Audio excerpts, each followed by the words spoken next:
Hello, a very good morning. Welcome along to IrelandAM and Zoom Virgin Media 1. Yes, it is Monday the 23rd. Were we on Zoom a second ago? We were. It's Monday the 23rd of September. We're on your telly. We hope you find you well this morning. And thank you so much for turning us on. For zooming in.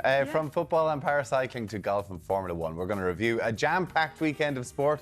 That's coming up at 7:15. Yes, and also in the news today, President Michael D. Higgins, we're going to be finding out what's going on between himself and the Israeli embassy. I will be chatting all about that in just a little while, along with the top news stories. 7:35 this morning. Also, a little bit later on, look forward to this. 9:20, world-renowned magician and brain hacker Keith Barry is going to be joining us, talking about his new book, all about sleep. Yes. How to get imperfect people to be talking to in here. And then he's going to turn Alan into a duck. Quack, quack. Quack, Alan? Quack, quacky, baby. How you doing? Yeah, he's done that before. Now, later on, we're going to be chatting about what labels you would use to describe yourself. Are they a good thing, or can they be limiting? Well, at 7:45, we chat to author. Mean. What? What sort of labels? We'll watch the item at 7:45. Look, about using labels to define ourselves. Coming up, we're going to be talking about all the latest in sports stories. Yeah, it was a busy old weekend. Plenty to discuss, all coming up after the short break.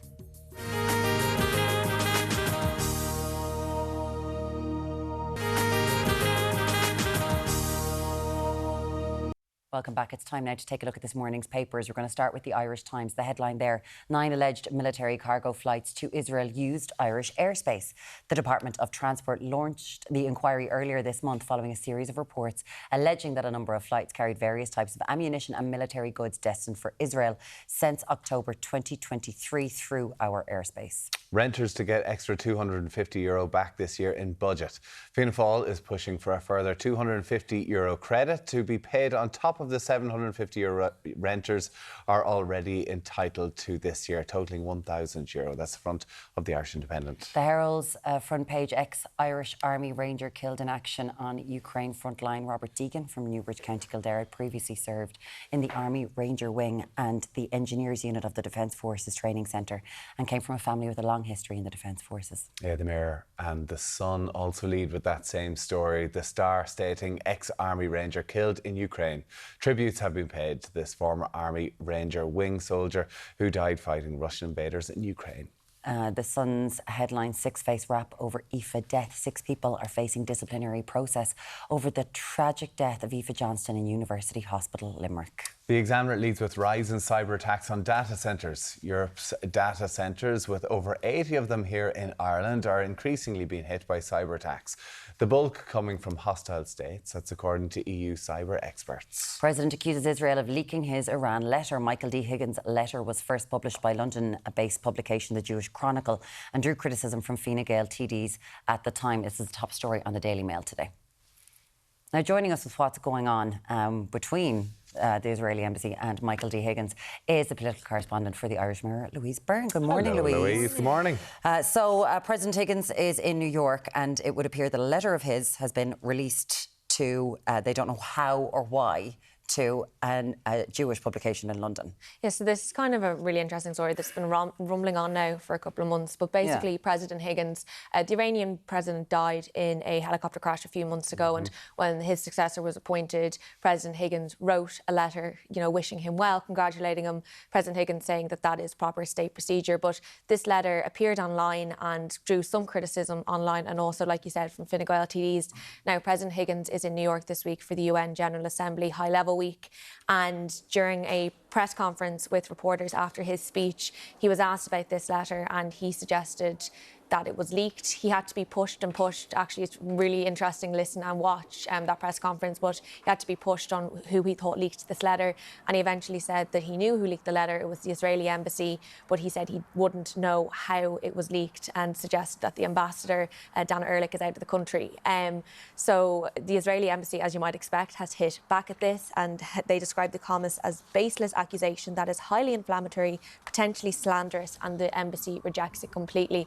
So it's not really known why President Higgins made these remarks. Now, he is in New York for another couple of days. I'm not sure if he's going to be speaking to the media again, that we perhaps can get further clarity on this. But kind of overshadowing the first day of the United Nations high-level week and somewhat of a diplomatic incident, some might say. Absolutely. We'll see where that goes from here, but I'm sure, I don't know, will he be in hot water over this? You see, the government is loath to criticise President Higgins, directly, and they say that, his office is above their office. Now, they'll do it privately, criticism, but I think it's interesting watching President Higgins. The closer he comes to the end of his term, the more likely he is to, he was criticising comments made by the Taoiseach in New York yesterday as well, and he's criticised housing. So the closer he gets to the end of the term, the more likely he is to have a go.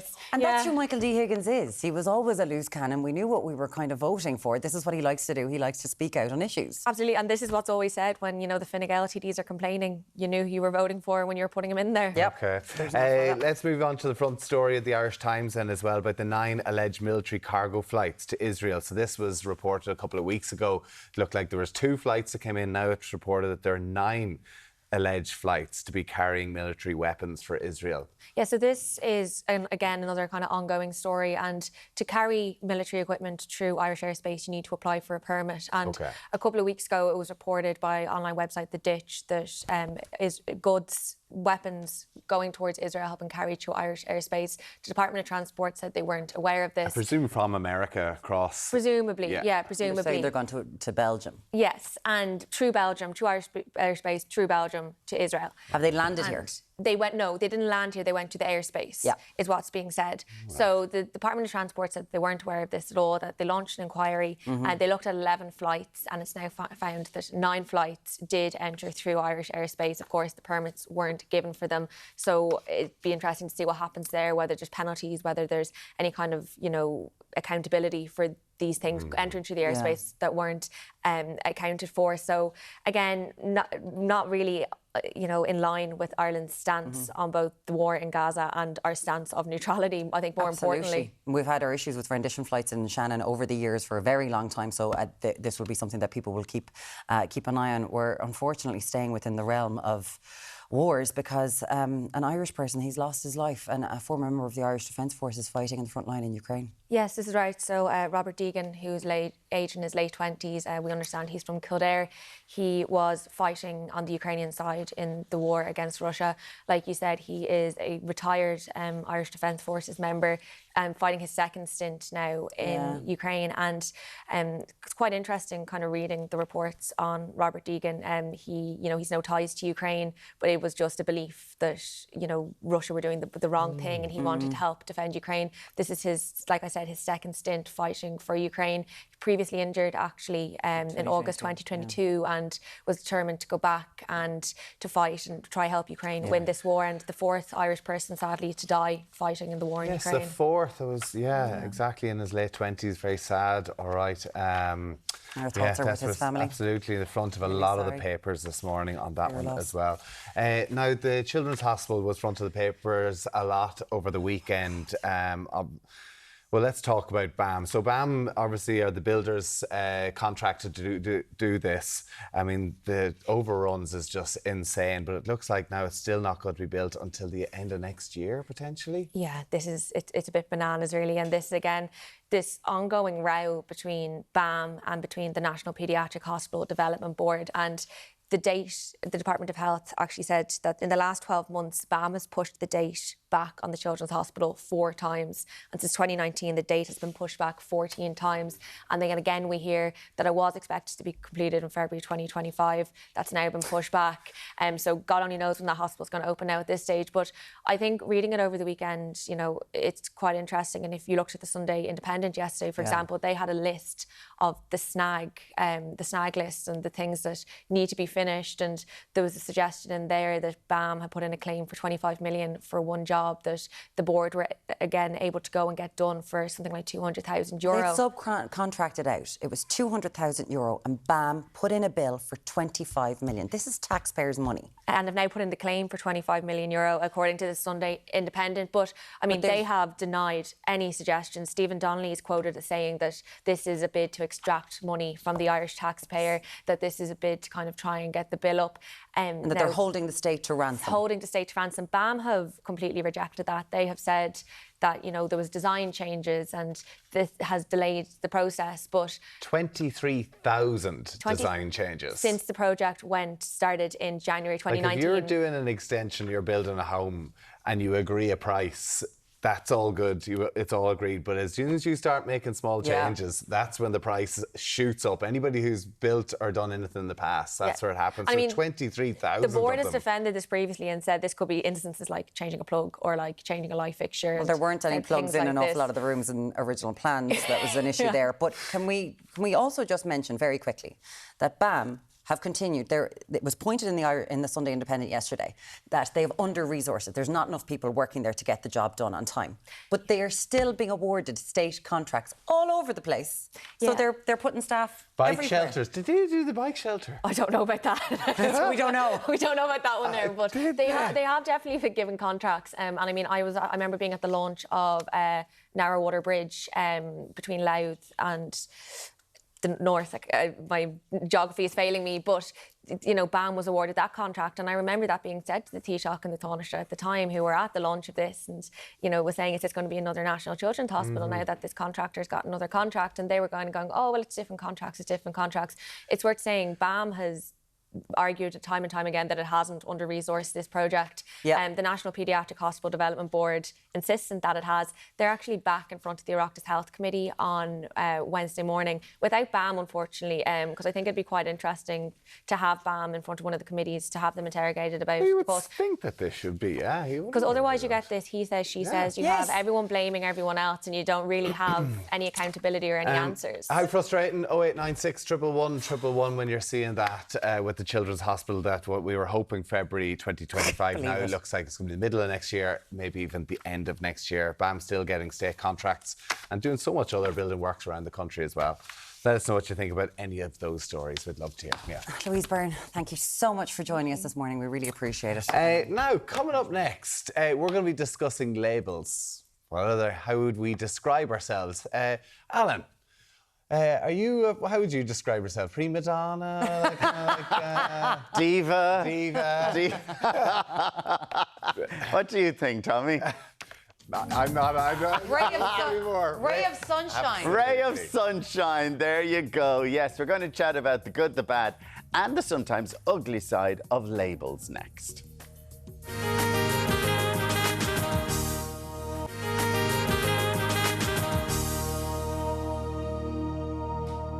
Now, we're all guilty of giving each other labels that are used to define our identity, but are those labels helpful, or do we need to learn to let them go? Here to tell us more is writer Laura Kennedy. Good morning, Laura. It's lovely to have you here. This is your new book. It's part memoir, right? It's called Some of Our Parts. I like what you've done on the front, the punning.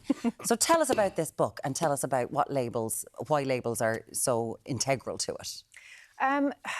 Well, it's exceptionally arrogant to write memoir under the age of 40, which I'm conscious of. But we live in a kind of labels-obsessed world where we present ourselves as lists of nouns and adjectives, like on social media bios.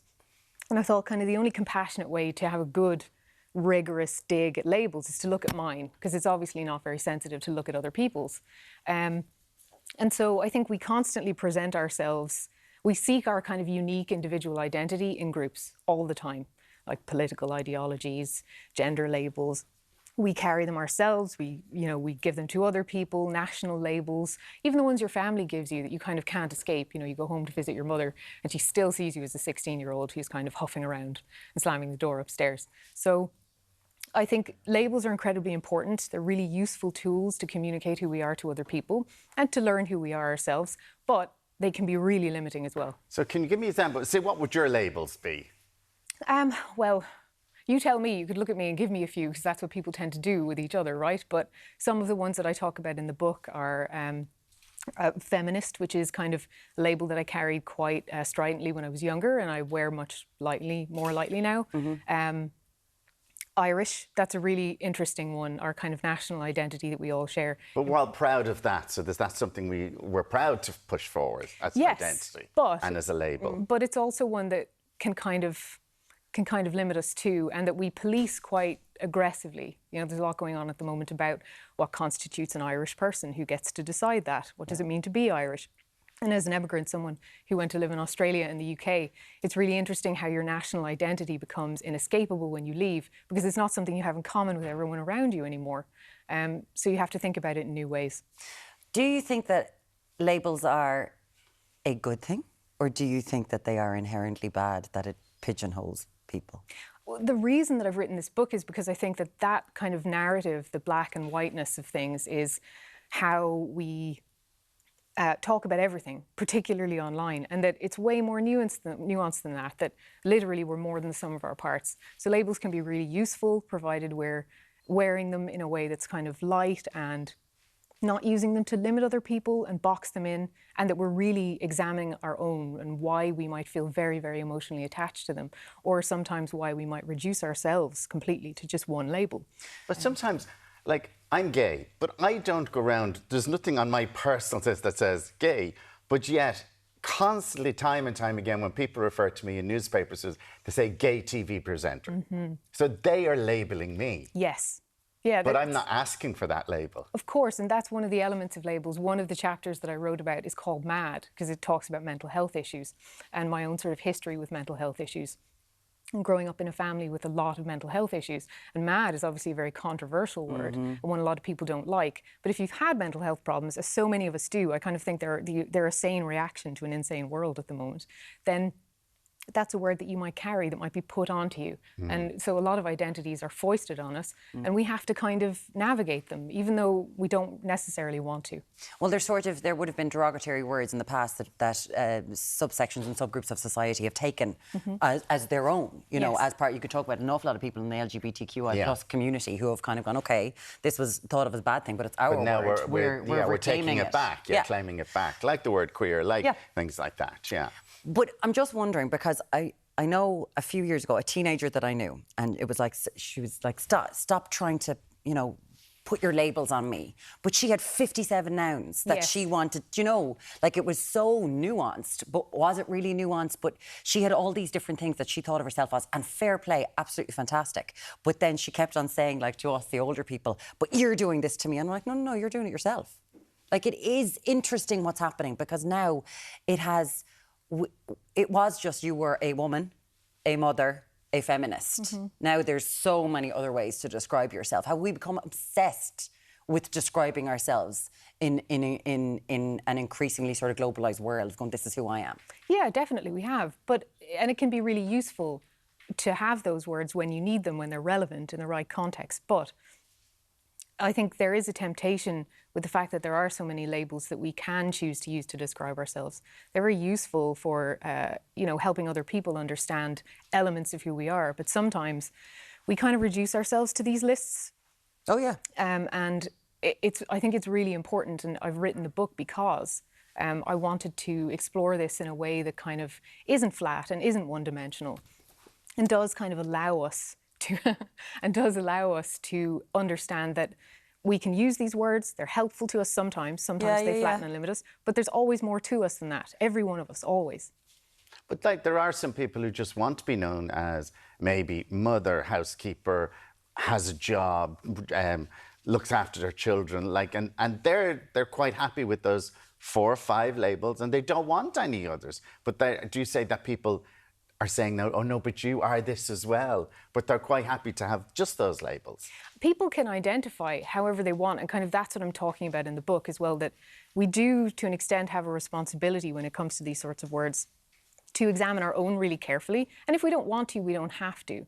But where people have a tendency to be limiting about themselves, they also often have a tendency to be that way about other people, which we don't have an entitlement to do, right? We can't, you know, limit somebody else. They just see people in those boxes. Yes, and so we can box ourselves in if we choose to, but other people, we don't get to do that. There's one thing that you talk about, really interesting in the book. Obviously, you kind of go in depth into your family mental health issues, that, as you mentioned, historically that have been there, but then you do talk about your adult autism diagnosis. Now, that is a label that we're learning more and more about, right? Yes. A person with autism. When you got that diagnosis, we've had so many people sitting here who have been like, oh, it was very freeing. How was it for you? I sat on that label for 2 years kind of thinking about it, trying to figure out what it meant. Because I'm very accustomed, obviously everyone is the authority on their own experience, but I see a lot of people sort of talk about how the label made them kind of reinterpret the story of their entire life, you know, that they kind of reconsidered their childhood. And for a lot of people, I see it kind of raise anger, which is very understandable. You know, I wasn't guided properly at school, or I had difficulty making friends or social problems and so on.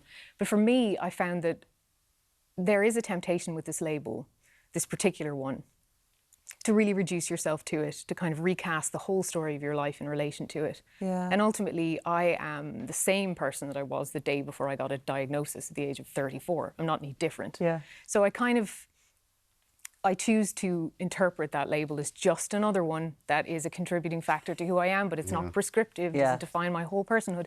And also, autism is a hugely widening spectrum with loads of different people as the kind of criteria for diagnosis expand. And it's really important, I think, as well, in a world where there is an element of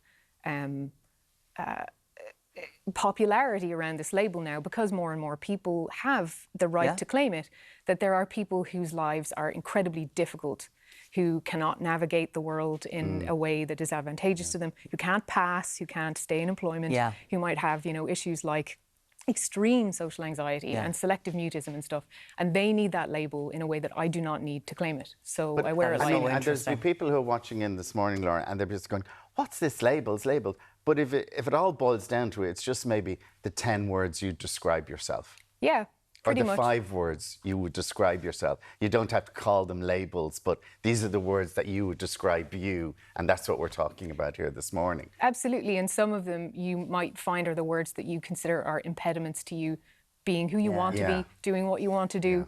All of that. Well, as an immigrant, you're writing in the Irish Times magazine. I really enjoy it every Saturday. And first thing, so what's it like in Australia? We were asking her. This is your brand new book, Laura Kennedy, Some of Our Parts, part memoir. Thank you so much for taking the time to come in this morning. Really appreciate it. Thanks very much.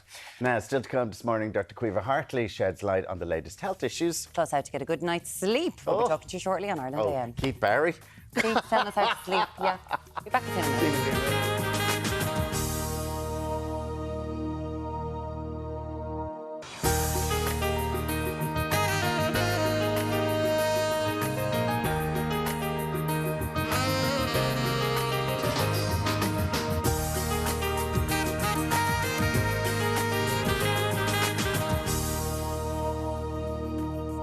Good morning. You are very welcome back to IrelandAM. You are indeed. Now, coming up at 8:15, something that is a very hard topic. According to Women's Aid, 1 in 4 women have been in a relationship where they've been abused by a current or former partner. Also, the number of applications for domestic violence protection has increased by 25% over the last 5 years. That's just news this morning. We're going to be meeting an incredible woman who has thankfully come out the other side of an abusive relationship. We'll be talking to her at 8:15 this morning. Yeah, I was just chatting to Trisha there. She's an inspiring woman, absolutely. Now, on another topic, should the government ban a new substitute for cannabis? HHC it's called. We're going to be discussing that and the other health headlines at 8:45. At 9:20 we'll be learning how to establish new beneficial sleep habits. We haven't talked about sleep on this show in quite a while. We haven't, have we? No, between ourselves all the time. So we're going to talk to Keith Barry about that in just a little while. Looking forward to catching up with Keith now. I'm looking forward to this. Also, Alan, what have we got in the kitchen this morning? Well, a man who sleepwalks through his segment every day. Oh! Paul Knapp, our firefighting chef, is here. Paul, what do you got for us this morning? I tell you, it smells lovely. Something's smelling delicious. Thank you very much. It's we're making quesadillas. So what we're doing is we're going with a little Mexican twist. So it's something that's really easy and simple to put forward. Meatless Monday. So a few beans, some spinach. We've got some salsas and bits and pieces like that. So it's something that's just at the end of the day, a quesadilla is a bit like a Mexican kind of toasty. Yeah. So we're going to. It's all those spices I'm smelling at the moment. Absolutely. Yeah. Lovely. Okay, looking forward to that. That's coming up later on. Now it's time to take a look at this morning's papers. We're going to start with the Irish Times. The headline there: 9 alleged military cargo flights to Israel used Irish airspace. The Department of Transport launched the inquiry earlier this month following a series of reports alleging that a number of flights carried various types of ammunition and military goods destined for Israel through Irish airspace, not landing on Irish soil, but that's been going on since October 2023. Renters to get extra €250 back this year in budget. Fianna Fáil is pushing for a further €250 credit to be paid on top of the €750 renters are already entitled to this year, totalling €1,000. That's the front of the Irish Independent. The Herald goes with ex-Irish Army Ranger killed in action on Ukraine front line. Robert Deegan from Newbridge, County Kildare. He had previously served in the Army Ranger Wing and the Engineers Unit of the Defence Forces Training Centre. He came from a family with a long history in the Defence Forces, and our condolences are with his family this morning. The Mirror and the Star also lead with that same story, and the Star stating ex-Army Ranger killed in Ukraine. Tributes have been paid to this former Army Ranger wing soldier who died fighting Russian invaders in Ukraine. The Sun's headline, it says, 6 face rap over Aoife death. 6 people are facing disciplinary process over the tragic death of Aoife Johnson in University Hospital, Limerick. The Examiner leads with rise in cyber attacks on data centres. Europe's data centres, with over 80 here in Ireland, are increasingly being hit by cyber attacks. The bulk coming from hostile states. That's according to EU cyber experts. President accuses Israel of leaking his Iran letter. Michael D. Higgins' letter was first published by a London-based publication called The Jewish Chronicle and drew criticism from Fine Gael TDs. He was congratulating the new Iranian president on his role. That's the top story on the Daily Mail. Now, we do anything for a good night's sleep on this show, Alan. Anything at all. And if you have kids, you do anything for a good night's sleep. Different rooms. Well, like when they get to a certain age. But there's a story here about how white noise is bad for babies. And I know whenever we had our 2 kids when they were young, we used to have this little fluffy sheep and you used to press the button and it used to play this white noise. And did it work? Out like a light. Really? Brilliant, yeah. And I loved it. So there's been a huge increase in people using white noise things for babies because it works so white noise and well. brown noise and pink noise and all So these different just explain types what of white ones. noise is then. It's just like a static TV It's or the drone of us from the television. Just sort of any kind of just monotonous noise. We were told monotonous noise in the background. They're saying that the experts are warning against Yes. the use of white noise that can actually lead to children developing, their speech not developing properly. Yep. But I mean, listen, our kids couldn't shut them up now, so we're lucky. But we were told we used it because it was meant to recreate the sounds of the baby would have had in the mummy's belly. Yeah, in the womb. And it worked on both of them. Both of them, yeah. This little fluffy sheep we had, oh my goodness me, it was worth every amazing? penny. Yeah. Isn't that amazing? But though? we tried everything. Like, you have a hairdryer going. There's like the big times we'd have a hairdryer just blowing away. And would the hairdryer work? It was meant to, yeah. Some people said that. My friend used the Hoover. Hoovering. Constantly use the Hoover around the baby. Just to try and get, it's this So like... the place to be spotless trying to get the baby. It wasn't much hoovering being done. It was just on. It was just under the bed. It was just like, here you go. They just have the Hoover on. And the noise that's... Well, also, they're great sleepers now. Nothing wakes them up. We'd the love Hoover's to so know loud. from you at home, like, do you have any sleep hacks? We're going to be talking to Keith Barry a little bit later on about sleep hacks, but sleep hacks for kids. Like, did you use a Hoover? Did you use the hairdryer? Yeah. Did you use apps? Like, what's the most craziest things? Just, with those little, do you know when you see those little play things, the little things that make noise and they'll go around. Did that Would too, that yeah. work? So it's just... But that's more stimulating. So that's when they're awake and it kind of keeps them quiet for anything. But it's for all of us as well now. Like, I'm using the yoga nidra to go to sleep. I gave up the true crime podcast. Kind of thought murder wasn't the best thing. That wasn't the best thing. That wasn't the best thing to go to sleep with. But yoga yoga nidra. You asked me. You were saying you're doing yoga before you go to bed, and I was like, yeah, I just lie there. I just lie there and listen to this thing. And he was like, yeah, typical you. Doing no. So it just tells you, go to sleep. Deep breath. Is that what it is? It's it's like you start feel. It tells you parts of your body. Would Phil not just do that beside you anyway? We don't go to bed at the same time. Let us know. Are you using yoga nidra, Sleep hacks. brown noise, or with your own kids? Any crazy Let us things know. that you did? How do you get to sleep if you have a lovely hack? Because I'd love to know. And then Keith Barry will say, "You're all wrong. Just buy my book." That's what it would Yes. be. 0896 111 111. We would love to hear from you today. We Time love them. for a short break. We'll be back in a few minutes.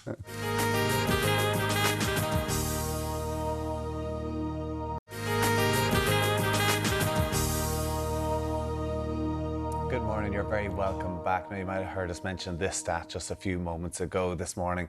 We're talking about a critical issue that takes place behind mostly closed doors domestic violence. And that's, the court service published figures just this morning showing that the number of applications for domestic violence protection has increased by 25% over the last 5 years. Joining us now to shed light on this is Trisha Rooney, who is a domestic abuse survivor, and Sarah Benson, CEO of Women's Aid. Good morning to you both. It's so lovely to have you here. And Trisha, I just want to say a huge thank you for being willing to come on the sofa and talk to us about this. Can you explain to us what happened in your relationship? Because it was one where there was domestic abuse. There was. I was 15 when it had happened on my partner at the time.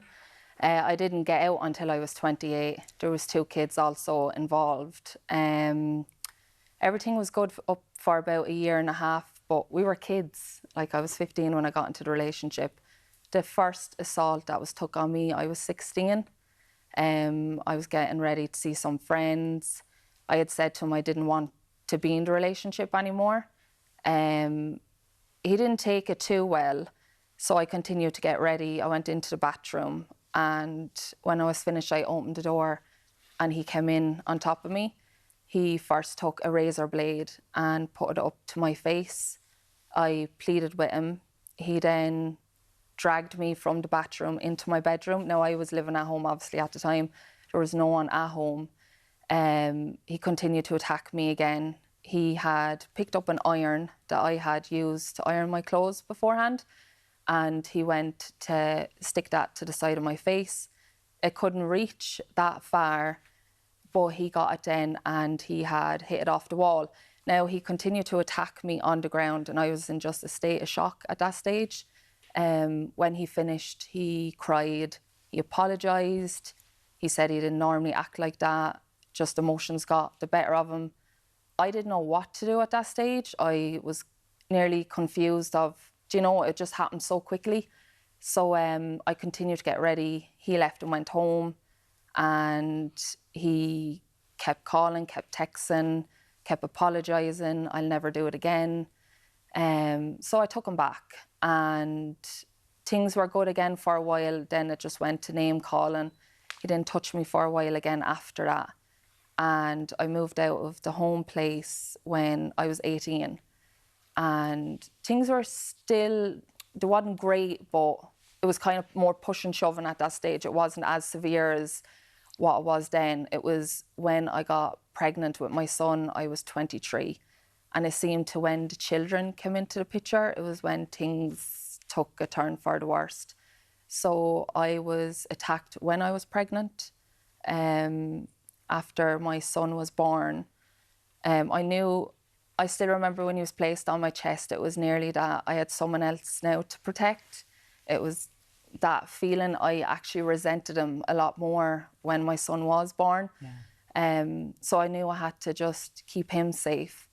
So things took a turn, as I said, after that. The abuse got worse. And by the time... Would you be hit? Oh, I'd be hit, yeah. I'd be attacked for no reason. I could be cooking dinner and I could have something thrown at me. He could break out in a complete rage. He'd make up scenarios in his head. He was very paranoid. When I then had my daughter, it got to a stage where before I got pregnant on my daughter, it got to a stage where if I didn't sleep with him, there'd be consequences. We were at a family event. It was a party, and I had come home, and he told me that if I was going to act like a tramp, I was going to be treated like one. So I didn't know where it was all coming from. He just completely lashed out again. He was taking his belt off, and that's when he came in, and I kept saying, no, like, this is not happening. He then took the lead from the PlayStation, and he whipped me with it over again. He told me if I refused, the consequences would get worse. If you refused to have sex with him? Yes. So it just continued to happen until I got pregnant with my daughter. Now, she wasn't conceived in a way that, you know, was normal, so that was hard. I felt like, will I resent her when she's born? Thankfully, I didn't. During the pregnancy on her, it was just absolutely horrific. He was getting worse. He was getting more sinister. The rage, it was the blackness in his eyes. It was nearly like, it's until I read other people's stories, I used to think, like, was it me that, you know, his eyes just go really black. And it is seemingly a thing. But once my daughter was born, it just completely lost out of control. And then COVID hit. And that was when I actually thought, like, this is it. Like, your life is going to be taken if you don't get out. So 4 days prior of me escaping the house with my 2 kids, I was a punching bag for 4 days. I was bed morning, noon and night. I wasn't eating. I wasn't allowed to sleep. Not even so much of having a glass of water. It just got completely out of control. I lived in a bedroom for 4 years. With my kids, we slept, played there. It was nearly our little safe environment in that house. Yeah. I went to work. I'd come home straight to the room. So... Did you have... Oh, there's so many questions. Yeah. And the thing is, this happens. This has been happening for centuries. Yeah. It's behind closed doors, like yours was, with 2 small children. So did anyone know? Did they think he was just a bit... My friends had, not to the severe stage of it, you know, like... 'Cause who could imagine that? Exactly. And you get to a stage where you're too afraid to leave and they make you feel so little that you don't deserve anything else. And this is how you should be loved and this is normal. But it was till COVID hit that I knew it wasn't. He got to a stage where people would say to me, why didn't you fight back? If I did, he used to pin me to the ground and he used to put each knee on each arm and put a pillow over my face and he'd suffocate me for a while. Now, there was times I thought, like, your life's going to end. If it wasn't him trying to suffocate me, he was strangling me. And my son, who was 4 when I got out, this is all he's seeing. There was times if we were driving in the car, he could hit me if I was driving. There was times he'd completely lose control in the car and would threaten to kill me and the lads. He'd take our lives with him. It just got so severe. It's just frightening. And It as you is. said, Muireann, this goes on and it's behind closed doors. People aren't aware. How did you talked about COVID? You thought, I need to get out here or else I'm going to die. Yeah. How did you get out? So he was attacking me in the hallway. Now, this day still gets to me a lot. He was attacking me in the hallway. My son was standing at the room door. He continued to attack me over and over again. He was kicking me in the ribs. He got up when he was finished and he spat on me. And he walked into the bathroom. And I remember thinking to myself, what are you doing? Like, what are you doing? So I looked at my son. He was gone blue around the lips. He was crying so hard. And I gathered myself as much as I could up off the floor. I picked him up. Now, I wasn't allowed a mobile phone. I wasn't allowed to see family or friends. I was, at that stage with COVID, we were only allowed to go so far anyway, but I wasn't even allowed outside my door for a very long time. I was basically captive in my own house. So when I picked my son up, I got the phone. He had left his phone on the locker, and thankfully he did. I grabbed it, I locked me, my son in the spare room. Yeah. My daughter was asleep in the cot, and I rang my mother. And I was so hysterical on the phone, she couldn't really understand what I was saying. And I just kept telling her, please get up here, just please get up here. So when he came back into the room, he noticed his phone was gone and he completely lost it. He kicked the whole spare room door down. I had my son in my arms and he attacked me again with my child in my arms. My mum came and I can still remember feeling the fresh air hitting my face when I got out of that house. Even the heat off the sun, I can still feel it. So I walked out, I was in a pair of shorts and a t-shirt, which were so ragged. I was in them for days. My hair wasn't even hair anymore, it was just matted. The very words he said to my mum that I still remember when I got into the car was, no matter what she says, it isn't true. So she kind of knew by the state of me, like, you can clearly see there's something wrong. So she took me down to hers and he came down. He started threatening. He just completely lost it. So I had to leave there. It's in a housing estate. There's kids there, you know. So another neighbour had taken me to her house and my dad came and he was worried about me and I couldn't, up to only 2 years ago, I told him what I've been through because I'm a daddy's girl. So for him to hear that, it is hard. I told him I'm done. I said, I'm not going back. So when I went back to the house that night, he was gone and the neighbour gave me a phone. And at the time in our kitchen, we had like a fork going through the thing. The lock had been gone out at that time. The house used to be just trashed with living with him. And that night he got in through the window, came into the room. He was pleading with me. He saw I had a phone, completely lost it. I panicked because it wasn't my phone. Yeah. I picked it up, I curled up in a ball and he attacked me again. And then he left and that was it. He went to England for 2 weeks. And then when he came back, he got his own place. He kept pleading with me, but I was too scared at this stage. So I tried for the kids. At the time, looking back now, was it safe for them? No. But at the time, I thought I was doing it right. It was their dad. You thought? Yeah, so I thought I was doing the right thing. It just doesn't sound real, Sarah. It doesn't sound real. No, It doesn't, it's horrific.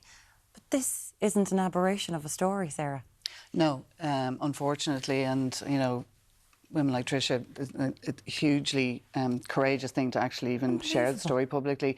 What I will say is just for anyone who's watching, you know, the National Free Phone Helpline is there every minute of every day, and the number is 1-800 341 900 because there's so much in just the short amount of time, you know, in terms of Trisha sharing her individual story and that of her children, but you know, that building up over time, that kind of things that almost seem incidental, but they're so important, not letting somebody see their family, cutting them off from the phone, you know, taking control over everything. And then, you know, in some cases where there's also the physical violence, you know, sexual violence, all of these things, they're all components of coercive control. So if anyone is starting to feel like I'm slightly losing myself a little bit here, or if I was to say I wanted to do something and I feel like my partner might react, you know, in a really extreme way to the point where I might choose not to do it, those can be kind of early warning signs of what can be a years-long,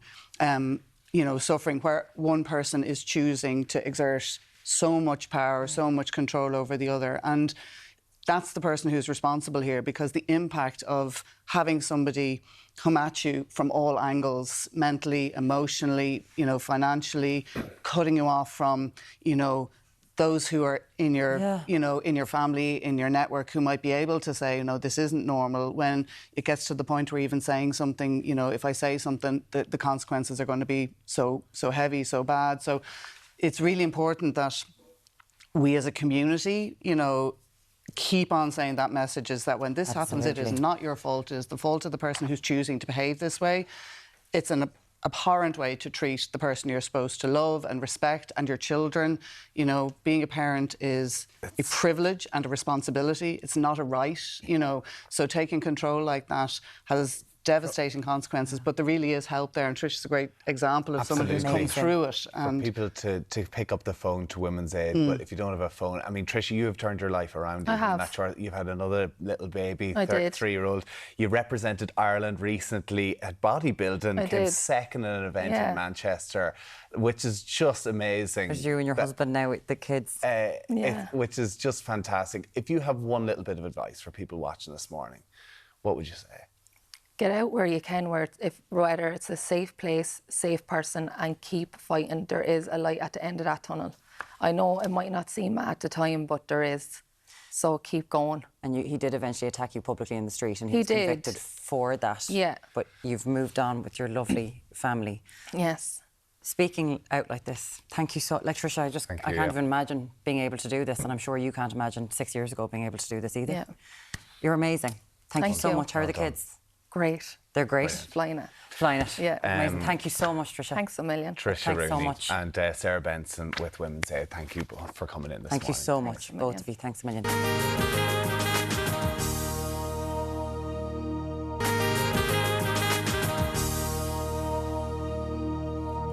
Now we've a meat-free Mexican Monday dish for you in the kitchen. Oh, and I'm looking forward to it. Vegan-friendly quesadillas. Good morning to you, Paul Knapp. Morning, guys. How are we all? Good morning. Great, thank you very Tommy's much. looking forward to this since 7 o'clock. Yes. He looks forward to everything, though. In I know, fairness, but do you know what I mean? literally, 7 o'clock when he heard this, he I'm went, always on top of it. yes, And I'm a happy man. I left 2 bowls of them out and there's only 1 left, so you keep picking and picking and picking and picking. But you shouldn't be putting now little potato things like this in front of us. It's just to keep you quiet, that's all, so then I can talk, basically, all right? yeah. So what we're going to do is, so we're making quesadillas, which is basically, when you think about it, it's realistically kind of like a Mexican kind of a toasted sandwich. So it's like a tortilla, a filling, another tortilla on top of that. Or you can fold it a different way. So we'll show you just like one way that I'm going to do it, but you can do it whichever way you want to. Quesadilla really comes from the Spanish queso for cheese, and then you kind of like, it kind of then things got added, went to America, other things got added. So you can put whatever you want into it.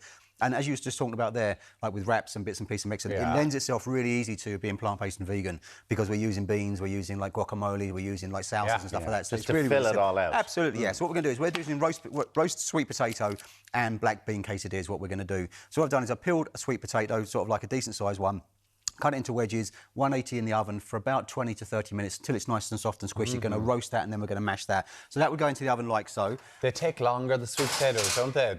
Yeah, I think sometimes you can kind of put one in there, like I said the other week with the plums, you can put them in there for like half an hour and they're still not cooked. Yeah. And you can put them in there for like 20 minutes and they're cooked. So what you want them to do is nice and soft and squishy.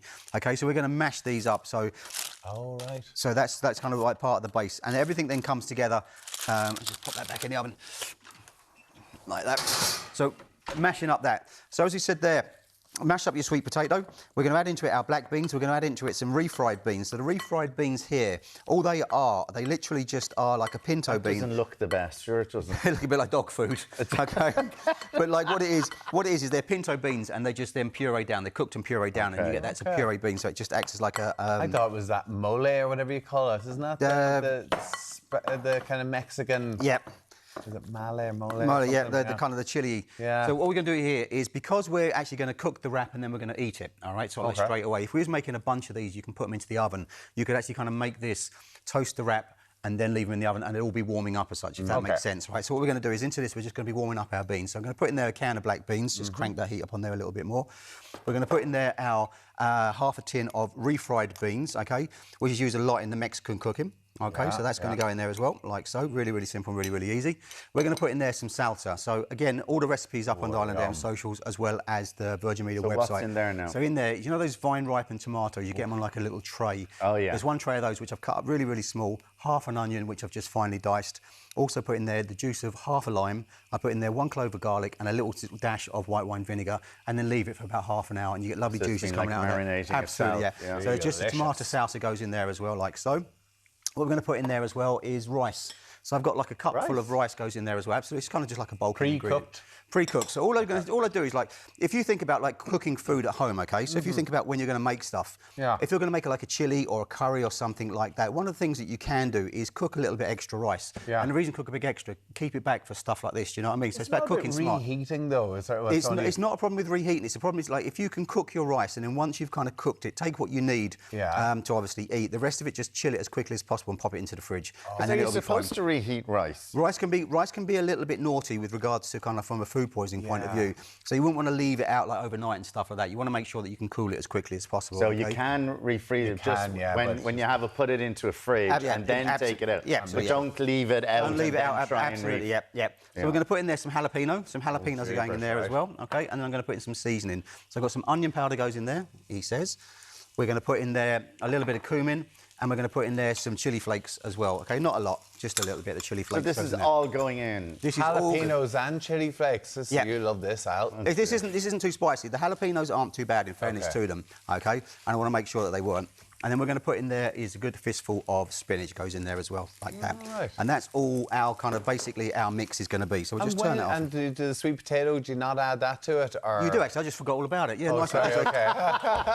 You've got sleep it all deprivation. Talking about sleep deprivation, It's amazing what you forget about it, isn't it, when you get tired? No, we're all in this as a team. Yeah, exactly. Yeah. Thank you very much for my glamorous assistant. At least you didn't sleep for a fire call. No, that would be not I did that when I was back in London Fire Brigade, so we don't really talk about that too much. Oh my goodness me. when the governor kind of stands over you, says, "You're right, sunshine." Say, "Yeah, I'm fine, Gov." Like, you missed a call. Say, "Well, I was tired." So now what we've got is we've got this mixture. So what we're going to do is we're going to take a tortilla.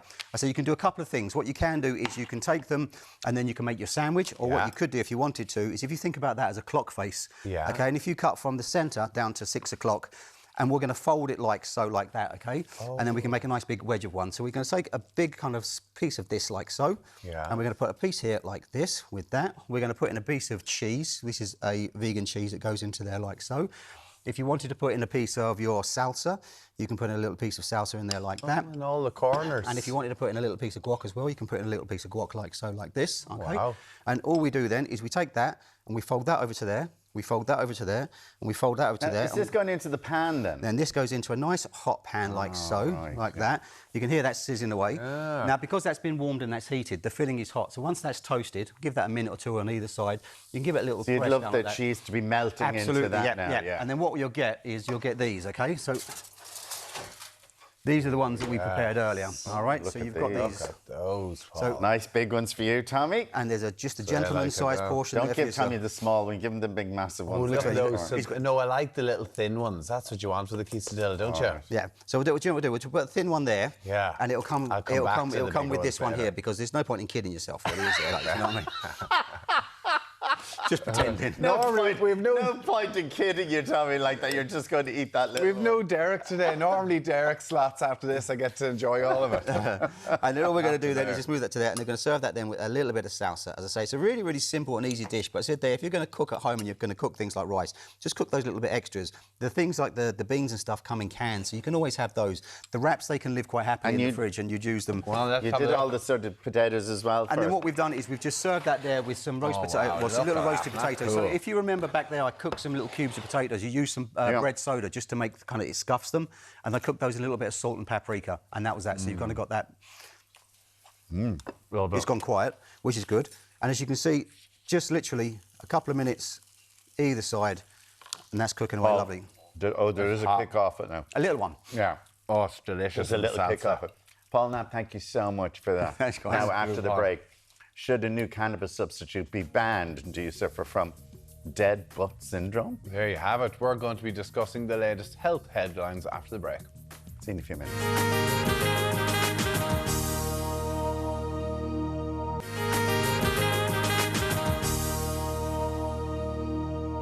You're very welcome back. Now, here's a couple of questions for you. Does Ozempic delay aging, or are you a victim of the dead butt syndrome?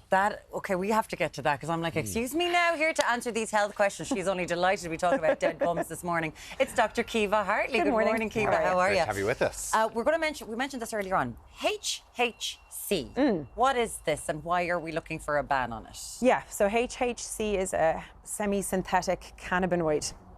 Okay.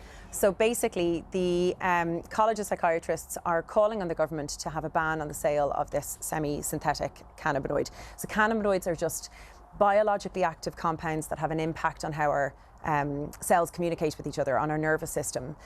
People are more familiar with THC. Okay. Yeah. So when we think of cannabis, I think most of the time you're thinking of THC. Yeah. HHC is a kind of synthetic man-made version of that. What's THC? Sorry. I think it's tetrahydrocannabinoid. Yeah. It's Is it the one that the people talk about helping you sleep? That No, is that's really CBD. No, that's CBD. I'm CBD. thinking Something CBD. completely different. Well, it's all around the cannabinoids, isn't it? Yeah, so this is weed, Well, except that's true. it's chemical. So, Yeah, like, okay. THC is a kind of naturally occurring compound that comes from the cannabis plant. Yeah. Okay. So, why are they calling for this? Yeah, so potentially HHC is a bit more potent, causes more serious adverse reactions. Okay. There's been some reports and documentation of HHC-induced psychosis in Ireland. Yeah. So it has a really big impact on things like mental health. It's really addictive, but it's not regulated. So at this point in time, it's not considered a controlled substance. That's what they want to change. And it can be bought in these vaping shops just it for is people vaped. to put onto Yeah, the so and it's found in vapes and edibles. And yeah. in quite bright colours, almost kind of like So attracting just because younger it's sold in generations really and stuff. appealing packaging Yeah. and it's in a normal shop doesn't mean that it is safe. Wow, and there's gummies as well. Okay, very interesting that. Let's move on to another story. So Ozempic is everywhere at the minute. Everybody's talking about it as a weight loss. Yeah. But there's a story last week in the papers that it could delay aging. So what is ageing, I suppose, is the first question. How do you define something as ageing or having an effect on ageing? How do you define ageing at all? That's a bit difficult. I suppose this is based on the fact that we know Ozempic, which is semaglutide, which is a thing called a GLP-1 agonist. So semaglutide is licensed for the use of the treatment of type 2 diabetes. It's also used for weight management in people living with the chronic disease of obesity.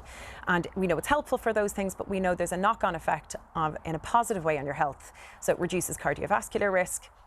It reduces certain types of cancers. It seems to have, a positive effect on dementia and different things like that. So potentially through all of those mechanisms, the fact that it's good for your long-term health, especially if you're living with something like diabetes or obesity, that may have a knock-on effect on reducing aging, but it's very difficult to define and is it what aging dangerous is. that if this is put out as a headline, people would be starting to take it for the wrong reasons? I think you just have to deal with someone. You have to have a consultation with someone who actually knows what they are talking about, who has an interest in this, who's able to counsel you appropriately and give you really good advice about the risks and the benefits, like you would with anything. So the headline isn't sort of, you won't need the Botox ever again, you're grand. If only it was that easy. It's not.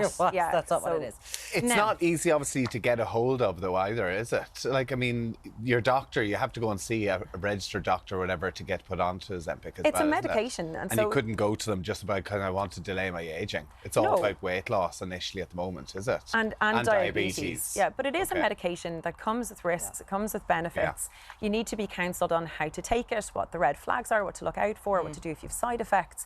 So I'd caution people against buying it online or doing anything like that, but see a medical professional with an interest in this. We've seen increasing headlines about it being sold on the black market as well. Be careful, like with any medication. Now, I feel Americans saying this. Is it called dead bum syndrome here? Dead butt syndrome?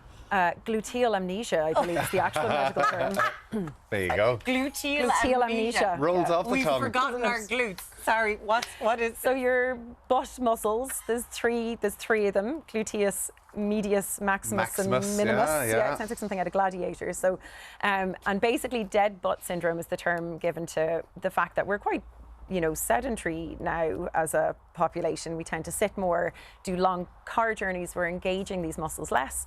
We see weakness of the gluteal muscles and tightening of your hip flexors. And all of that can lead to things like chronic back pain, an increased risk of having disc issues in your back, an increased risk of injury with exercise. Like, these are important pelvic stabilizers, these muscles. So you don't want them to go asleep, essentially. I hurt my back there recently. I was given out about it and I went to see the physio and they were just telling me to go and do bum exercises. I said, but that's not my back. But they're all interlinked, and your glutes and your arse are so important. Yeah. And even for hamstrings, for calves, everything, it all comes through the bum. So it's important if you're going to the gym or like Is it squats? I suppose a physiotherapist would be the best person. I'm a doctor. I'm not doing personal training. So what I do is, I'm wondering. Could you show us some of the exercises? Well, there's all sorts. Just Google glute exercises. Gluteus maximus, what was the medius, I think, is the one that's most involved. There that's we go. The largest. Or that's the most important, I think. But I think it is so important as well as your daily routine to try and, like, obviously we're talking about exercise, going out and walking, but it's stretching. the way we're living, like long car journeys. We tend to be more sedentary, living at your desk a bit more. I sit a lot in work. So like those, the standing desks, like adjusting how you work and how you live maybe is probably the best way to do it. Big time. Okay, well, let's talk about pints then. The government are looking at a new study that's come out in Cambridge about 10% smaller pint glasses. It's not a pint anymore then.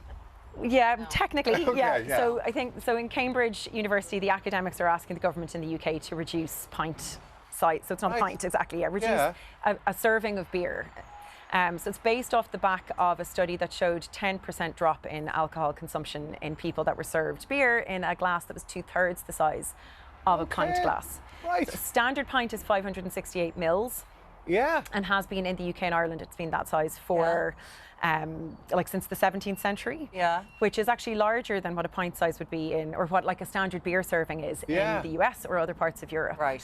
So it's a long-term health measure. They I tried guess. to bring the schooners in here because they've got schooners all over Australia. They- Australia, and yeah. Schooners. I Yeah. remember they Right. tried to bring them in here, and And everyone's how like, did that "Get go? out and walk." It's like Easter eggs just getting smaller all of a sudden. Yes, You feel sort of exactly. chipped. Because Like, guaranteed is. it'll be the same price. That's what I mean. Do you know, Yeah. this is exactly The it. chocolate bar is now smaller. It used is. to be, you know, yeah. The amount of pubs that are closing, and now they're like, "And we're going to take the." But it is important to cut down instead of cut. Like, listen, people might want to have their pint, but if you can try and reduce it, it's probably a good thing. I think what that study really showed is that people tend to stick to a specific number of drinks as opposed to an amount of alcohol. Yeah. And that can be good for long-term health. We know alcohol isn't good for you in so many different ways in terms of cancer and addiction and even heart disease and other things. But it's a balance between that and being the fun police, I That suppose. was neutral. Fun police. Dr. Caoimhe Hartley, as always, thank you so Thanks a much million. for this morning. Thanks a million. Time for some glute exercises. Now, lots more still to come, including Keith Barry in the final hour of IrelandAM. See you back here very shortly.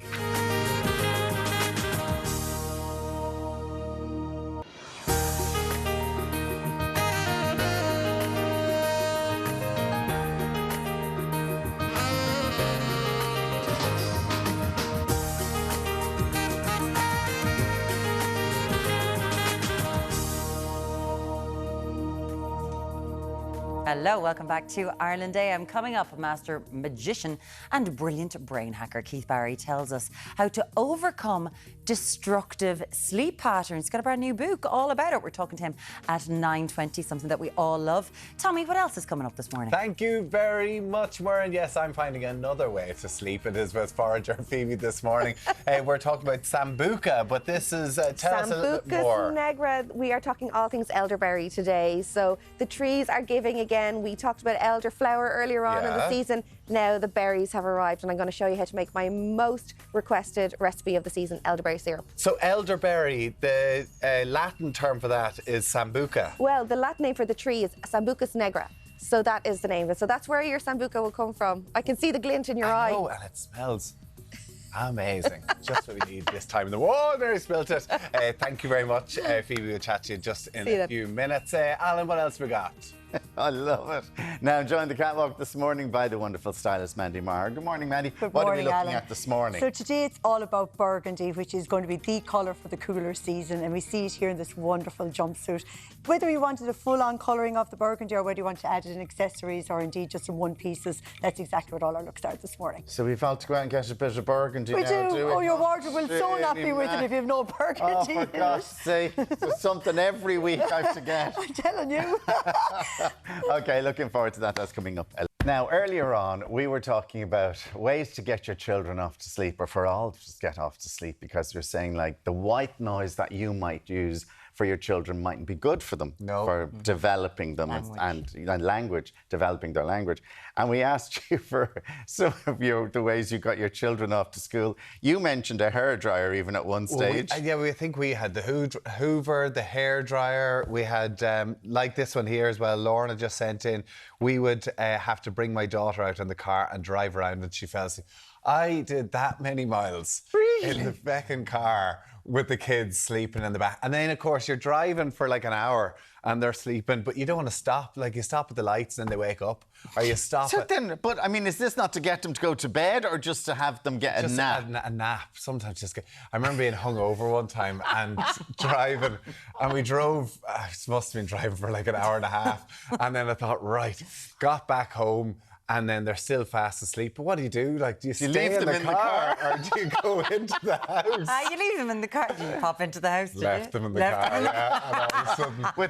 With the window open and going, there they are, they're just You have to go back out to check if they're awake, and then back in again and back out, and then... Wait until they're they try to bawling their stop the eyes baby out. emissions. All the people driving their cars. Just to get them Getting the stop. babies to Oh sleep. my Don't stop at the traffic Sandy, lights. I used a hairdryer for my son in 1989.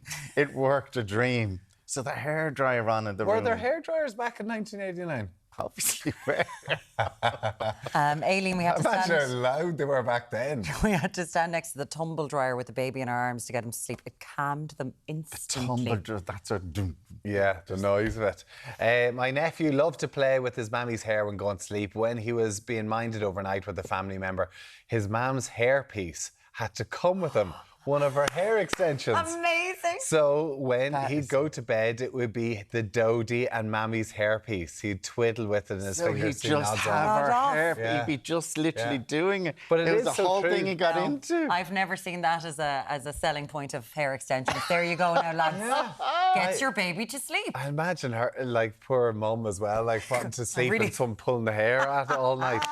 Very good, yeah, Very really good. interesting. Thank you so for much for all sending of a those. text on that. And we're sticking with We're this. staying with We sleep. are indeed. If you're struggling in falling asleep and you don't have your mum's hairpiece, well, then we might have a bit of help for you. Yes, because brain hacker Keith Barry is going to be discussing his new book, and it's called Sleep Hacks. So the next 20 minutes, he's going to share with us how we're all going to, by the end of this now, we're all going to get the perfect night's sleep. Pressure. Without even buying the book, because he's going to give us all the tips. Sure he will. We'll talk to you in a See you in minute. a few minutes.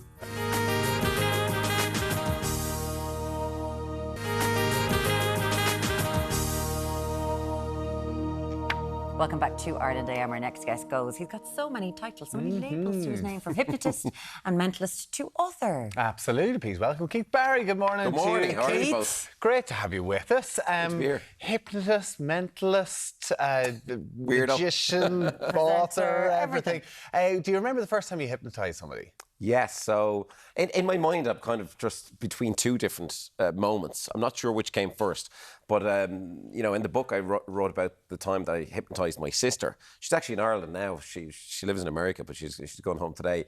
And Did she agree to this? well, she agreed to allow me to try and hypnotise her. Okay. And then she went to sleep, what I perceived to be, you know, into a hypnotic sleep. But I wasn't sure if she was playing along or not. So then this is back when I was 14 now, so it was a long time ago. And I said to her, go clean my room. Right, and if you understand the relationship between me and my sister, she would never do that for fun, right? No. And she went in, took her 2 hours, and she cleaned my whole room top to bottom. She didn't. And she never remembered it. I swear to God. didn't? Yeah. And then another one. Did you wake her up again? Yeah, of course. And then she was like, and she didn't believe me because there was no phones back then. Yeah. So I didn't record her doing it.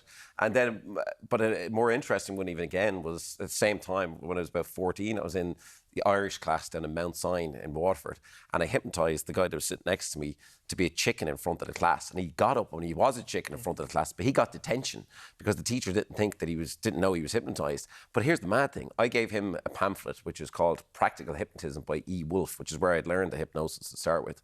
And he became a professional hypnotist and still is down in Waterford. He's still a good friend of mine, David Burke. No way. So that one day changed both of our lives. What's that book? It's just this weird little pamphlet. It's a little pamphlet. It's called Practical Hypnotism by E. Wolf. It must be a pen name by somebody, so I never know who E. Wolf But was. where had you found that? Like, was it in the library or? Great question. So actually, when I was 14, we went on a school tour to Scotland with Mount Sinai, and I found a little magic shop. And in that magic shop, I found this little pamphlet on hypnosis, and I bought it. And that's where I started to learn the language of hypnosis and so on. And I haven't been back to Edinburgh since then. And I'm going to Edinburgh tomorrow for the first time ever. So I'm going to try and track down the same hill. I'm sure the shop is long gone, but just try and track down the same hill. But in Edinburgh, there are loads of little quirky shops and Yes. stuff like that as well. So I'd imagine it might well Might be even there. still be there because a lot of these Amazing. shops last a long time. Well, especially with the Harry Potter thing going on there with It's huge. magic and everything. You talked about, so when hypnosis is very much about putting people to sleep. A big part of your life now is about actually putting people to sleep, but them being able to do it themselves, learning how to do it, get the perfect night's sleep. You've brought out a new book called Sleep Hacks. Yep. Like, there are an awful lot of sleep books. We do sleep hacks all the time in this show. What is it about this that made you want to go into it? So I suppose there's two unique properties in the book. One is, I think you have to attack your sleep if you're struggling with sleep from 3 different areas. So one is the physical. So we have to learn to relax our physical bodies. I mean, you might not know this. Like somewhere between 33 to 47%, depending on the stats that you look at, of people in Ireland are suffering from chronic pain. And I have yet to read a book on sleep that addresses that. So my book addresses that. I'm one of these people, by the way. I have chronic pain because I was in a car accident in 2007 and my body's like pretty much destroyed. I look okay, but Your like back or what is it? so I've got, I could list them all. I've got a cyst and a tear in that wrist that never heals. I've got tendonitis of both elbows, impingements in both shoulders, detached cartilage from my rib cage, and the list goes on and from on one and on. magic trick. Well, Wow. no, it's from one car accident. But ultimately, so that's in the book, how to relax your physical body. Then I address the psychological, which is the conscious mind. We need to quieten our conscious mind in preparation for sleep. And that's where it differs a little bit than other books, because that's based on visualization techniques and what you can visualize in order to prepare your mind to quieten it for a good night's sleep.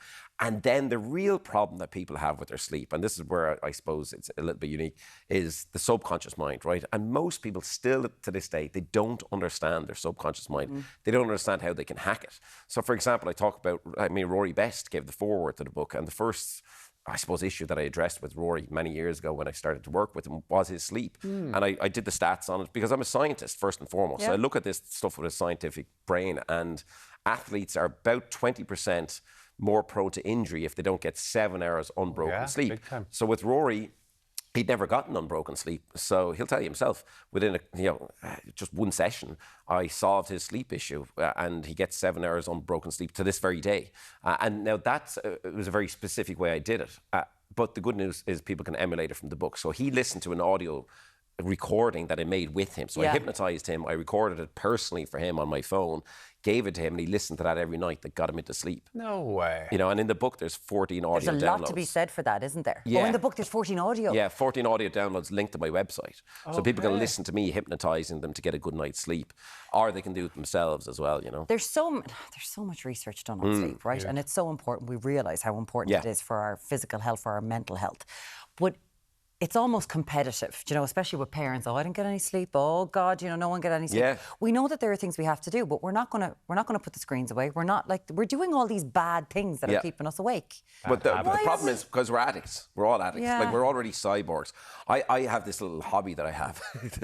When I'm driving around the car, I'm looking at people walking and I'm counting what I call the zombies. And everybody's just walking around like a zombie now, right?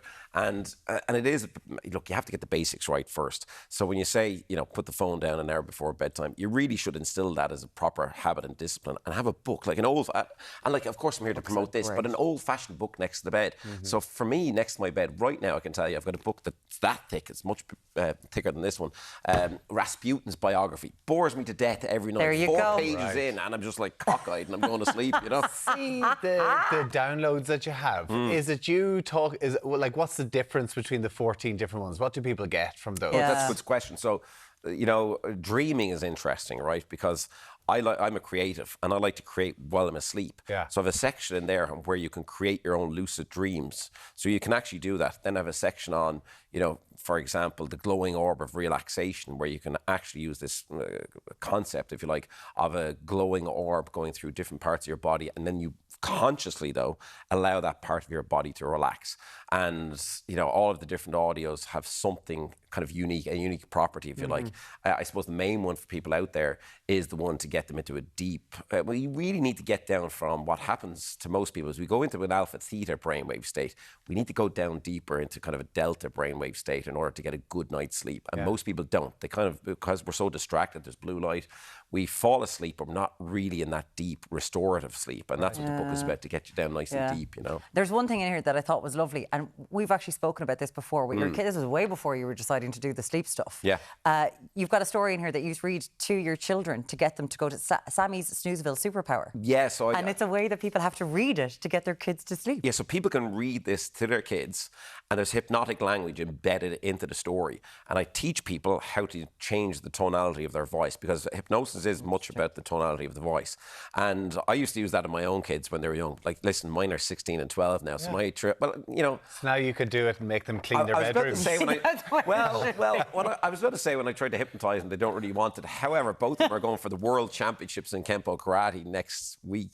Are they? Yeah, well, my daughter's already the European Kempo Karate champion. Here's the gas thing. I'm going to tell something funny, right? Last year, I hypnotised her to win the Europeans, and she won.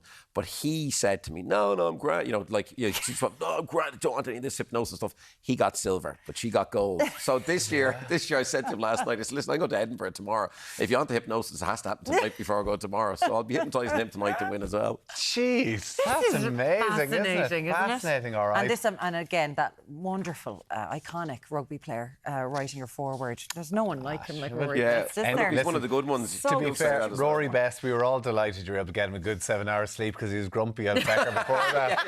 He's still grumpy. He's still grumpy. No, he's not. Things don't change. You have a little trick for us. Of course you do. It can't gas you to come on without giving us Well, a little do you know trick. the funny thing is I get inspiration from everywhere, right? I was rewatching Ghostbusters, the original one recently, and I was thinking, wow, I want to try that. And there's this scene up on, you can find it on YouTube actually, where Bill Murray is testing people for extrasensory perception. And he uses these.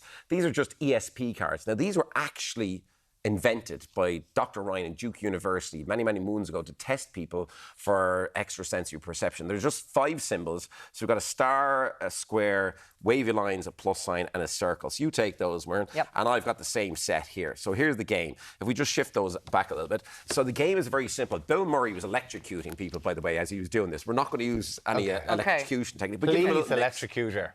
I give them a little mix. All right. Okay, so here's... It's only Monday morning. Yeah. We've got to go until Thursday. So here's the game. Don't let me see them, but you can have a look at yours. I'm going to take one, and this is the exact way they did it in the movie, and also, like in real life, this is the way you would do it. I'm going to go first, so that you know, Tommy. Oh, I'm in this, I can't. No, but I can't switch. Can we do it together? Involved. So yeah, I'm going to put one down. So whatever one you think that one is, I'm going to send it to you, and I'm actually sending it to you mentally right now. Right? Go on, go for it. Okay, whatever, and you put it here. Okay. Now, remember, I'm asking you, do you want to switch? You can switch if you want to switch. No. Now remember, I asked, did you want to switch? Because Tommy's, I don't want to Tommy's switch. a bit of a skeptic with this stuff, so I like to play with him a little bit. I don't so want to you don't want to switch? Okay, I'm going to go with I'll go with that one next. You're Whatever switching. Oh no, okay. Whatever one you think that one is, you put it on top. Now look at me. Oh, I didn't send it to you that time, but you kind of just went with your gut instinct. Okay, do you want to change? You can change if you want to change. No. No? Okay, I'm sending you this one. Whatever one you think that one is, you put it down on top. Again, do you want to change? You can change if you want to change. No. No? Okay, I'll go with this one next. Whatever you think that one is, you put it down next. That one. Again, I ask every time, Tommy, do you want to change? You can change if you want to change. No, I don't want to No? change. So hold these two right here. I don't want to change that one. Hold yours next to mine like this. Now, just so we know, so there's no sleight of hand or no trickery, right? If what we've done here is accurate, then these two right in our hands should match. 3, 2, 1, flip. The circle, we got the circle. Told you pick to up yours, change. pick up yours, pick up these. And the top one, flip it over. Star. And the next one, Goodness. wavy lines. And the next one, plus sign. Square. Come on. You're a psychic superstar. Every time.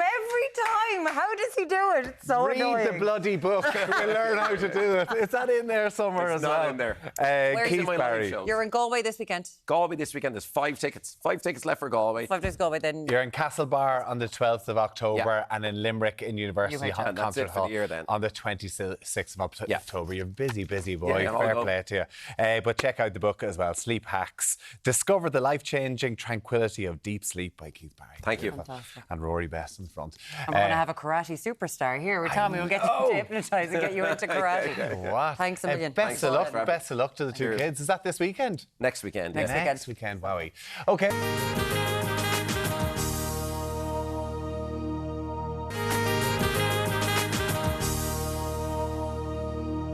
Welcome back. Now, despite the Indian summer that we had last week, autumn is on the way, and we're looking at the must-have colour to add to your wardrobe, and it's delicious. Yes, and here she is to tell us what that colour is. Mandy Marr, what's the colour we all must have? It's burgundy. Burgundy. Now you know at home. You have a burgundy blazer. I do. You Our do have Ellen a is always burgundy very blazer. on trend for sure. You do. OK, we're going to look at our first look today. So, of course, it's the standout colour of the season. And what we've done with the pieces this morning is we've either had full-on looks or something like this particular outfit, which is the top. That's the burgundy. It's making the statement. It's a mesh fabric, which I really love because it's a great stretch. It's actually a bodysuit. And there's quite a long... Yeah, and I want to note on this with bodysuits because particularly women, when we wear them, they can really be very kind of cut off sometimes. Whereas this is quite a long bodysuit, which is quite nice and comfortable because I did ask Sarah that. But I'm loving the ruching. I just think it's very feminine. I love the neckline on it. Love the shoulder, the cutout of the sleeve on this is very flattering It actually as well. looks more expensive than the price tag on it. Doesn't it? Yeah. I thought that was really high-end. Yeah, no, and it's obviously very reasonably priced. But again, like that, you can wear a blazer over this if you want to, and lots of other ways that you can actually theme it. But today, then, we decided to go with a high-waisted skirt, which is a gorgeous stretch fabric on this, which I think is very important. And we're going to be seeing quite a lot of pencil skirts, actually, this season as well, which I love. They never seem to go out of fashion, really, though. No, they're very handy to have. Aren't they? They are, yeah. They're a kind of go-to in the wardrobe, aren't they? Have them in the wardrobe. Yeah, for sure. You've gone with the skirt. And then we went with the skirt, a lovely little, very slight split in the front, as you can see. It has pockets. It also has a little button detail there, but I'm loving the fact it's high-waisted as well, because it also brings in the waist and gives you a better looking figure. And anybody can wear this. People shouldn't be afraid about anything that's actually quite fitted like this. It's for every figure to make it really sexy. Absolutely. But then the leopard print, let's just... I know. Because the burgundy and leopard are just gorgeous. And as yourself, always on trend with the leopard print, and of course it is very much a statement piece this season as well. And this is a way of introducing leopard print subtly, if you want to, and I'm loving the leopard print on this. A little bit of diamante, as we see there in the front as well. This full look is from Va Va Voom. They're online, a great online company, have lots coming in literally daily. But that's what their first look is. Just a little bag, just a little clutch. Teamed it off with a little clutch bag then, and they have the clutch, of course, in lots of colours as well. Absolutely lovely, Sarah. Thank you so much. You hit it with the first one. The next look is Igne. And we're staying with Va Va Voom. And this is definitely very luxurious, very elegant, and particularly if you have an occasion. Isn't it beautiful? Yeah. I'm loving the fall on this. And what I also like about it as well is travel friendly. I always like to note that when you have clothes, and particularly if you're not going to be steaming in Ireland your whole life away. But I'm loving the neckline on this. It is a V neckline, a wrap. Now, it is slightly low. You could easily, if you wanted to, you could pin it. If you wanted to, personally, I wouldn't. I think it looks really well. So, but if someone does want to, you can put a cami underneath that. You could if you wanted to, absolutely, for sure. It has this love great the flow to this. Then. Ellen, isn't it lovely? I'm loving it too. Pleats, of course, they never date. And again, like that, falling from high on the waist. And of course, it has then this zigzag hemline. And then the heels are sort of the same as the last heel, same style. Just absolutely the same style, but of course they're the diamante mesh as well, which I'm loving these. And I love the height of these actually, because sometimes with heels it's very hard to get a nice heel that's comfortable. And I know we've got out of wearing heels a lot. Yeah. But I'm loving these. Again, nice little strap to the front as well. And you're keeping the leopard, you're keeping the animal print. I'm telling you, and I know, yes, it's kind of like a burgundy animal print this morning. But again, like that, sometimes people feel everything has to be very matchy. You don't have to be. Think outside the box at times, and in particularly, this is why you can introduce it into your accessories, like this gorgeous little clutch bag. Absolutely gorgeous. Thank you. And it's different. It's bringing 3 different colours together too, which is also clever. And again, as I said, from Va Va Voom online. Lovely. Now, look, number 3 today. We saw this earlier on. So we saw this earlier, and this is definitely a very versatile piece. I love jumpsuits. I just think you can never go wrong with a jumpsuit. Yeah, and this one is one that's going to be incredibly comfortable. Isn't it gorgeous? That material. Absolutely. The material itself is absolutely beautiful, and again is travel friendly, but it's super, super chic and elegant. We styled it on one shoulder this morning because I just wanted it a little bit different. You could easily wear it up full around the neck if you wanted to, or indeed, as Mary Tess has shown us here, you can wear it Bardot style. Lovely. So it just depends on your own styling and what way you like to wear it yourself.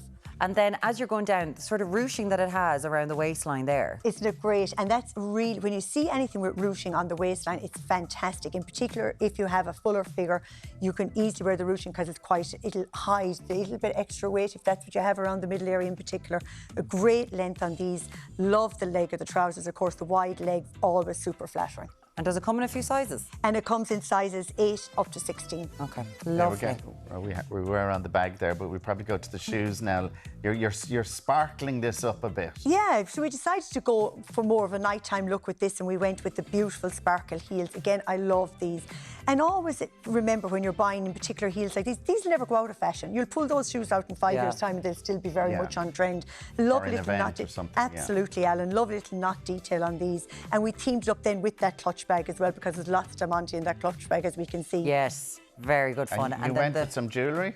And then we went with simple little drop diamante earring and a bracelet to match as well. Absolutely. And that full look is from Ivory Lane, a great boutique in Oranmore, and of course also in the Castletroy Town Centre in Limerick as well. Lovely, Mary Tess. That is gorgeous on you. Super really elegant, lovely colour. Yeah, it's super, very elegant. I love it. And in particular, we are coming into seasons where there's going to be lots going on, and I hate saying it already, but like you are getting ready for Christmas as well. Oh, don't say it. I know I can't say it. I'm going to be thrown off here for it. But I mean, it is planning. It's pre-planning ahead, but I'm loving loving this. Does that clutch come with the With a strap? Yes, indeed. It does come with a strap. Yes, indeed. Lovely, because it's great Okay, fun. and finally, isn't it? Sarah. And back we're with it. staying with Ivory Lane Boutique, and this So time you're it's- not overdoing the burgundy in any of it, really. Exactly, Alan. Yeah, it's quite subtle this morning, actually, in a way, but I'm loving this. Now, this, I think, would really be fabulous from a workwear point of view. It's a beautiful blouse. It is, you can wear it if you wanted it tucked in, which we did this morning, or indeed is oversized if you wanted to wear it in a looser fit. Oh, yeah, Again, lovely. depending on your own styling, what way you like. A lovely wrap on this. I'm loving the neckline again on this. Super flattering. I always say it again, one of my tips, particularly for a big busted blouse like this, is brilliant buy. Fabulous. Now, these trousers, they've got a sheen on them. They have a sheen, and they're kind of like, they're black actually, but to me they're even like a kind of a slight grey tone in them as well. Slightly, they kind of move. Yeah, absolutely, and a lovely little sheen on them. As I say, we just popped on a simple belt with it and kept it very, very simple. As Alan says, it's about wearing the burgundy without being too much in your face. Yeah, totally get that. Yeah. And then we are going to, you've got gorgeous shoes with them there? Yeah, I just went again with a simple black heel. I kept all heels this morning, but again, like that, can never go wrong with a lovely heel. Lovely length on the trousers though, with the heel, isn't there? Yeah, particularly for that's yourself very who is good. tall as well, yeah. Now the clutch bag? And then again like that, lots of colours to choose from, but we kept it very simple, a black clutch bag as well. And again, it has a strap inside, but we're carrying it. Just From for a styling statement point of earring view. here. I'm telling you, yeah, so we have it all coming on this morning. You'll definitely see the earrings for sure. But I'm loving these. A big fan, of course, of accessories, but I'm loving a great earring, and of course, it does make a statement. Is it wire? Is it It actually is done with wire. It's actually just in a flower detail. It's nice. Oh, isn't it's it? wiring. Yeah, Yes, okay, yeah. that's very And they have cute. them in silver as well. Absolutely Thank you lovely. very Sarah, much. thank you so much. you. Beautiful. So it's all about the bold colour this season, block colour of burgundy, and Wearing it yourself in the leather. And Thank you. She's And Andy fabulous. Mara, thank you so Thank you. much. Thank you so much, Now, darling. coming up, we find out about the health benefits of elderberries and where you can find them. See you very shortly.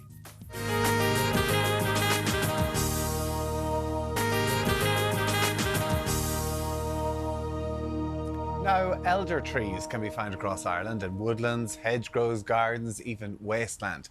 The flower and the berries of this native tree can be used in cooking and making wine. Yes, loads to do with them. But here to tell us about the benefits of elderberries and things we shouldn't be doing as well is Forager Phoebe Foran. Good morning to you, Forager Phoebe. Hey, Phoebe. Good morning, because we were saying to them, look, they're even on all the trees over there. They're everywhere. You can see them.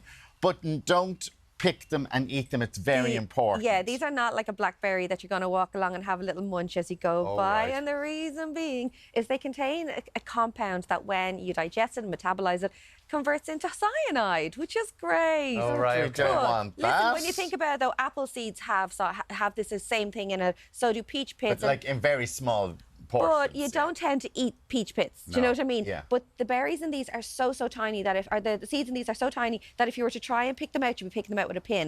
It'd be a bit of a pain. okay. So don't be eating elderberries. Don't just pick them straight off the tree, but they are so full of like immune boosting ingredients at the moment. So please do use them and make the most of them while they're here. But do it properly. Yeah, okay. That's what we're going to show you. So when you pick your berries, pick your elderberries off the tree, they are like this. You cut them off as a little umbel. So you take a whole big chunk of them like this. Yeah. Okay. And then to pick them off one by one, you don't want to get the stems on them because those stems can also contain that poison in them as well. So you don't want to get that into your tummy. So how do we get the berries off the stems? So do we basically just them off. pick the berries off? Well, they'll be kind there for a while. Okay. Little trick, use a fork. Okay, all right. So what you can do is literally with the fork, All right, push yeah. them Okay, that's then clever, okay, off yeah. the stem, and then they'll all pop off one by one. It's even easier if you freeze them first. Because then the juices don't go all over the place, and you can just pop. They go pop, pop, pop, pop, and pop off. So that's what you're going to do.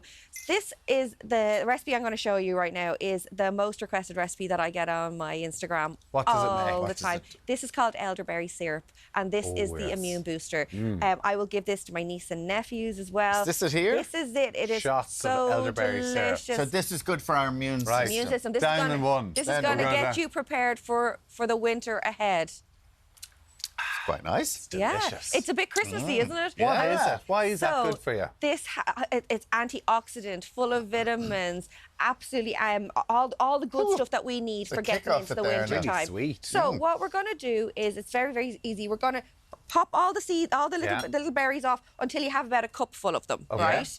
And then you're going to pop that into a pot with about 3 cups of water, right? Great, yeah. I tend to use filter water. You can use tap water if you want. Yeah. So 3 of them in there, right? And then into that, you're going to add in all the Christmassy things. Think of all the things that warm you up at Christmas. Cloves and different things. Absolutely. I can see all different things you have here. So you can use cinnamon, cloves, star anise. So I'm going to throw in 2 star anise. Okay.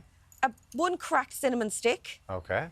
About 6 cloves. Okay. It depends on how spicy you like it. What? Yeah, see, you have ginger there as well. Is ginger good for you as well? You can add in, I add in about an inch of chopped ginger. You don't really need to peel it. These are going to come out in the end. Oh, you just want the flavour out of it. And then I'd always add in a little glug of vanilla essence, or if you've got vanilla pods, you can take the goodness out of them and you're going to add that in as well. Now, trick is you're going to simmer this for about 20 minutes on the hob. And the reason we're doing that is that simmering action and the cooking is going to kill off all those cyanide compounds out of it. So that means you're just pouring. So that's all left. And you've poured it, and this is what's left. And this is what's left. So you sieve it out. Sieve it out. Sieve these bits out, because I know you don't like bits when you're. Yeah, no one's mad about bits. And so this is what you're left with, this delicious looking drink, and you can then like that enjoy a sup of that a day. Like I would have a shot of that a morning. Would you? Getting up in the morning. Well, now that they're here, so this is getting me ready for winter ahead. And how long does that? Say if you put it in a bottle like that. Yeah. How long will it last? About 5 weeks in the fridge. 5 weeks. Yeah, so is it good? Do you take them at this time of year because they're in season? Yes. So when stuff is in season, it's kind of nature telling, because you use elder flowers earlier in the season.